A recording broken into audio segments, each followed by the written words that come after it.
Bah oui, les hydrocarbures, on va en manquer et ils sont insubstituables. Voilà les deux hypothèses mensongères que sous-tendent absolument tous les modèles malthusiens qui nous disent qu'il faut réduire la population mondiale et qu'on ne pourra plus prendre l'avion et qu'on va devoir vivre dans des villes de... Alors, je réagis suite à la vidéo d'Idrissa Berkane.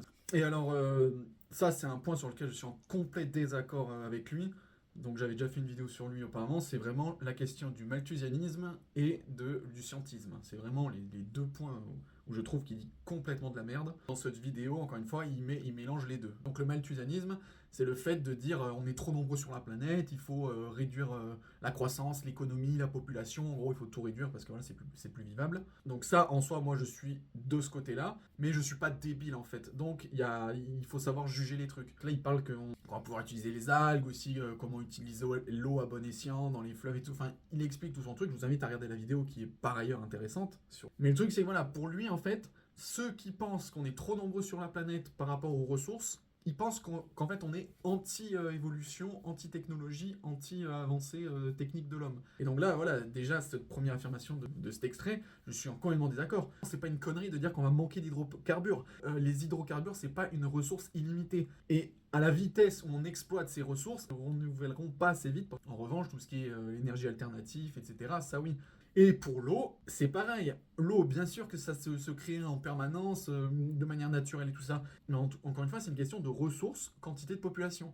Alors effectivement, en termes absolus d'eau potable, là, il le dit dans la vidéo, il explique apparemment, oui, on en a à profusion. Mais encore une fois, bon, il le dit aussi, c'est une question d'équité. Donc là, quand on dit on va manquer d'eau potable, bien sûr, les riches ne manqueront jamais d'eau potable, mais il y a une grosse partie de la population qui en manqueront. Aujourd'hui, combien de gens crèvent de soif? Combien il y a de conflits qui naissent à cause de problèmes d'eau? Peut-être qu'il est anti-malthusianiste, mais lui, il est bisounours. Retenez bien que tous les modèles qui vous sortent une conclusion alarmiste, mais qui cachent discrètement leurs hypothèses, ou parfois même vous déclarent qu'elles n'existent pas, que c'est la science et qu'il n'y a aucune hypothèse derrière leur modèle, que c'est simplement l'inévitable et aride science avec laquelle on ne négocie pas parce qu'on ne négocie pas avec une calculette. Bah, ces modèles-là vous mentent. Alors là, voilà, donc c'est ce que je disais, il en vient à la science. Encore une fois, il fait un amalgame de porc. Effectivement, on ne discute pas avec la science, en fait. Parce que la science, qu'il le veuille ou non, oui, c'est rigoriste. C'est-à-dire que c'est... On met à plat les idéologies, les religions, tout ce que tu veux. La science, c'est objectif. On fait des calculs, on fait de la recherche, on fait des tests, on fait plein de choses. Si bien sûr tu n'es pas affilié à des industries pharmaceutiques ou autres qui gagnent du pognon, qui sont là pour le business, ou à des politiciens, etc. Et c'est ça le vrai problème. Mais la science de base, les chercheurs qui sont intègres, c'est que ça. On s'en branle de l'idéologie ou de la religion ou de la politique. On fait des trucs, donc on ne peut pas le discuter. On peut essayer de réfuter tel théorème, etc., mais par le calcul et les expérimentations. Mais en tout cas, voilà, quand on dit que la Terre, elle est ronde, tant que scientifiquement on n'arrive pas à prouver le contraire, eh bien oui, on peut le dire que c'est une vérité. Comme la loi de la gravité, comme 1 et 1 font 2. C'est mathématique, c'est de la science. Voilà, c'est des choses qui sont concrètes. Et donc oui, si des résultats scientifiques vous disent que ça c'est bon, ça c'est pas bon, si c'est pas pipé derrière ou si c'est pas repris encore une fois par des lobbyistes ou peu importe, oui, c'est comme ça, il faut prendre pour argent comptant. Et donc, les résultats alarmistes, heureusement qu'il y a eu des scientifiques pour dire ça. Parce que s'il n'y avait pas les scientifiques, personne ne parlerait d'écologie. Donc, c'est grâce aux gens qui font des estimations, etc., en fonction des ressources qu'on a et de ce qu'on utilise, qui se disent là, les gars, comme on vit maintenant, c'est plus possible. Parce que oui, si l'eau devait venir à manquer, ou en tout cas, s'il pouvait être prouvé scientifiquement par la science avec son trademark, irréfutablement, et que toute personne qui contesterait cela serait anti-science, s'il pouvait être démontré scientifiquement que l'eau est totalement limitée, eh ben oui, la science aurait parlé et aurait dit « nous allons manquer d'eau douce très rapidement ». Alors est-ce que c'est vrai? Est-ce que c'est pas par hasard d'intelligence que nous manquerions? Parce que de la même façon que les modèles qui vous disent qu'on va devoir donc se passer d'avions, de voyages, etc. parce que bon, les hydrocarbures sont insubstituables, et encore une fois, la Rome antique produisait très très peu de blé par rapport à sa population et par rapport aux moyens aujourd'hui du bassin méditerranéen. Vous prenez la Rome antique, avec ces quelques dizaines de millions de tonnes de blé produites annuellement, malgré le fait qu'elle contrôlait la totalité du bassin méditerranéen, bah elle aussi, si elle avait eu des Malthusiens qui avaient prolongé les courbes et qui avaient oublié le principe fondamental de l'histoire qui est que le futur contredit le passé, et répétez-le bien, le futur contredit le passé, on le voit aujourd'hui en géopolitique, et on le voit dans toute l'histoire sur la question de l'énergie, bah oui, Rome se serait dit, c'est impossible d'avoir la population qu'a le bassin méditerranéen aujourd'hui, c'est impossible, impossible, parce que avec le blé que nous produisons, nous, Empire romain, ce n'est pas possible de maintenir cette population. Et évidemment, on n'envisage pas une seule seconde que les techniques agricoles s'améliorent, que l'on découvre de nouvelles formes d'énergie, que l'on aille au-delà de l'esclavage, que l'on découvre la mécanisation, de nouvelles formes d'irrigation, et que l'on puisse donc produire beaucoup plus de blé en Méditerranée qu'au sommet de l'Empire romain. Alors déjà, la phrase « le futur contredit le passé », c'est aussi une très belle connerie. On peut donner des tas d'exemples où le futur ne contredit pas le passé, et où justement on se dit « regardez les erreurs passées », Et on voit comme l'humanité reproduit ces mêmes erreurs. Combien de choses on a fait dans le passé, combien de choses historiques qui se sont passées, et que justement, à ne pas les écouter, on les a reproduites, et où il s'est passé toujours la même merde. Que ce soit même tout simplement dans l'économie, hein, avec les bulles économiques et tout ça, on vous dit oui, il y a un cycle, etc. Mais si vraiment les économistes du monde ne voulaient pas se gaver sans mettre plein les poches, s'ils étaient intelligents, ou en tout cas humanistes, et qu'ils faisaient en sorte que ça se passe bien, il n'y aurait pas forcément à chaque fois tous ces problèmes. Vous pouvez prendre les guerres, vous pouvez prendre les épidémies, hein, les pandémies, justement, quand on sait dans le passé comment ça se passe, etc. Et pourtant, voilà, il se repasse à chaque fois plein de conneries. Donc déjà, voilà, cette citation, c'est débile de dire ça, c'est pas systématique. Oui, des fois ça peut contredire, mais s'il y a plein de contre-exemples qui prouvent le contraire. Et ensuite, là, encore une fois, cet exemple est débile, il prend l'Empire romain avec son histoire de blé que ça pouvait pas contenir assez de monde. Bien sûr que dans le futur, la technologie va toujours s'améliorer, ou en tout cas on espère qu'elle va s'améliorer, pour toujours améliorer les choses. Le problème c'est qu'on s'en bat les couilles de se dire dans 100 ans on mangera des graines et ça sera notre repas quotidien et du coup ça sera nickel. Le problème c'est le présent aussi, c'est de se dire là, avec ce qu'on est en train de faire, justement, c'est pas possible. Et c'est pour ça qu'il faut changer. Et j'en sais rien, mais à l'époque romaine, avec cette quantité de blé qu'ils avaient, s'ils se posaient vraiment la question que c'était la merde, c'est que c'était vraiment la merde. Et qu'ils se rendaient compte que dans l'Empire romain, qui était de plus en plus grand, eh ben, c'était de plus en plus difficile de nourrir les gens. Et d'ailleurs, l'Empire romain, il n'existe plus aujourd'hui. C'est une civilisation qui s'est détruite. Il y a des empires en Amérique latine, hein, où il y a eu aussi des civilisations qui se sont effondrées à cause de ça, à cause de l'augmentation de la population et la diminution des ressources. Et en ce moment, à l'instant présent, c'est juste pas vivable de continuer comme ça. Il a été révélé avec le scandale McKinsey, par exemple, que la crise entre guillemets sanitaire avait bien été gérée de la même façon dans tous les pays membres du G7 et au-delà. Pourquoi ? Parce que c'était McKinsey qui donnait les ordres, que les gouvernements suivaient. Donc il présentait cela comme la science unique et indiscutable, comme d'habitude, mais en réalité, c'était simplement un cabinet de conseil qui leur avait dit quoi faire. C'est un proche, comme chacun le sait, du World Economic Forum, donc il s'agisse de Macron, de Trudeau, de Jacinda Ardern, etc., qui, elle, pour le coup, a eu le bon goût d'être virée. Et ces leaders, ils sont payés, en fait, pour pitcher les nouvelles idées des Malthusiens. Donc ils se réunissent une fois par an et on leur remet des bons points, on leur dit, toi, t'as été un bon leader, tiens, vas-y, prends ta petite caresse sur la tête, t'as été un bon leader, t'as bien pitché les réductions d'eau.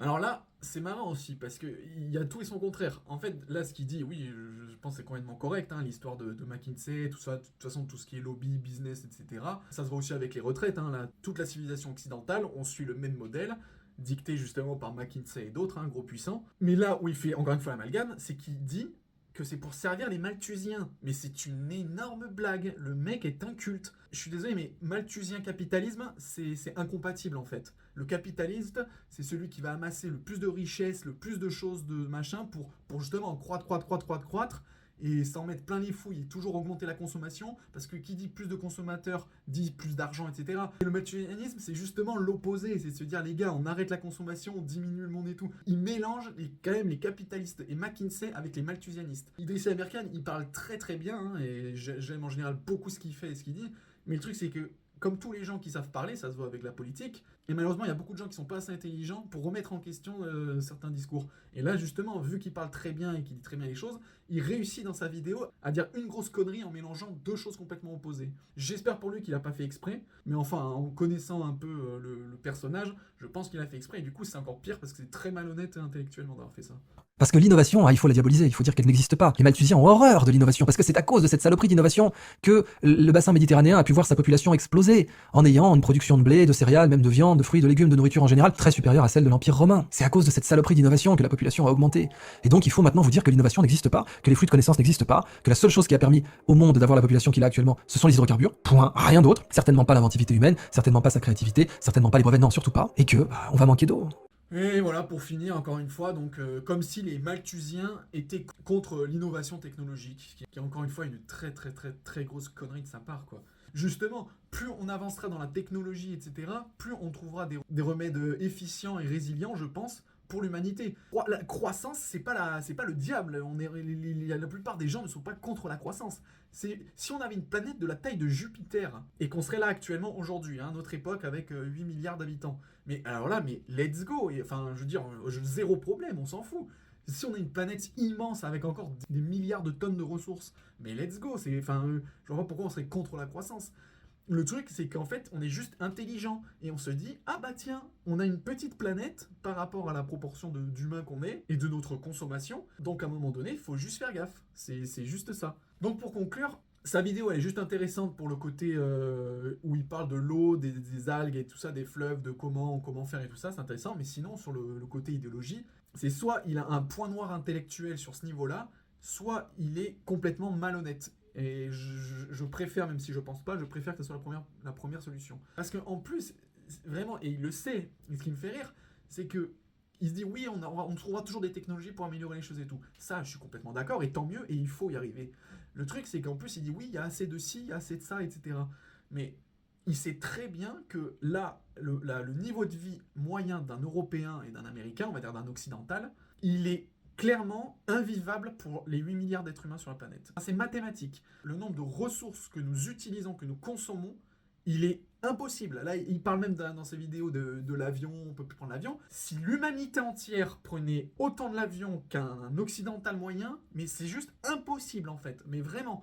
Donc c'est facile de dire oui, on peut, on trouve et tout. Tant qu'il y a des milliards d'humains qui sont pauvres et qui peuvent rien faire, nous on continue. Mais donner autant de bouffe, autant d'habits, autant d'électronique, autant d'avions, de voitures, autant d'eau, autant de tout ce qu'on consomme à n'importe quel humain, qui soit d'Amérique latine, d'Afrique, d'Asie, d'Océanie. Là, sur le coup, si on ne trouve pas demain une nouvelle technologie incroyable, en tout cas, c'est la mort des civilisations humaines. Donc je pense que voilà, sur ça, il est vraiment très malhonnête. Et donc voilà, c'est quelqu'un qui est très intelligent, qui est très scientifique. D'ailleurs, c'est pour ça que ça me fait rire, parce qu'il parle de scientisme mal, mais alors que justement, il le dit aussi, c'est que c'est les politiciens qui le récupèrent. Donc il ne faut pas amalgamer la science qui est essentielle au monde à la science utilisée et manipulée par les politiques. Ça, c'est complètement deux choses différentes. Et là-dessus, il est très flou. C'est pour ça que c'est malhonnête intellectuellement. Et donc pourquoi, malgré le fait qu'il soit très intelligent et scientifique d'une part, pourquoi il est contre ce malthusianisme et contre ce scientisme? C'est parce qu'il est religieux. Et forcément, l'idéologie du malthusianisme, c'est l'opposé de la religion avec multipliez-vous, croissez.